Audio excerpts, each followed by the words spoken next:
আপনি কোনো শিশুর বাবা অথবা মা হতে চলছেন বা সদ্য হয়েছেন। আসলে বাবা মা হওয়ার অনুভূতি আল্লাহ প্রদত্ত। এটা যে কত আনন্দের সেটা একমাত্র যারা বাবা মা তারাই ফিল করতে পারেন। তবে বাবা মা হওয়ার পরে বাবা মা হিসাবে আপনার বাচ্চার প্রতি রয়েছে অনেক দায়িত্ব, কর্তব্য। বাবা মায়ের প্রথম দায়িত্ব হলো বাচ্চার সঠিক লালন পালন।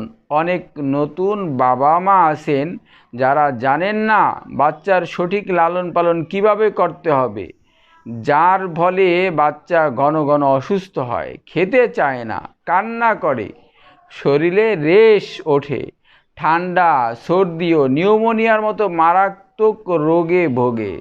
তাই বাচ্চার সঠিক পরিচর্যার মধ্যে অন্যতম হলো বাচ্চার পোশাক নির্বাচন।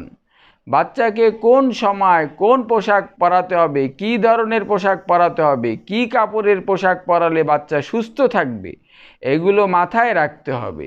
এই গরমে বাচ্চাকে অবশ্যই পাতলা, মোলায়েম, সুতি ও হালকা রঙের পোশাক পরানো উচিত, কারণ এই ধরনের পোশাক বাচ্চার ত্বকের জন্য নিরাপদ।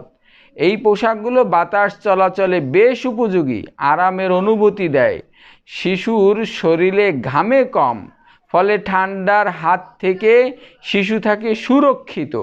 সুতি কাপড় প্রাকৃতিক ফাইবার হওয়ায় শিশুর শরীরে রেশ বা অ্যালার্জি ওঠে না। শিশু থাকে সুস্থ, সবল, হাসি খুশি ও নিরাপদ।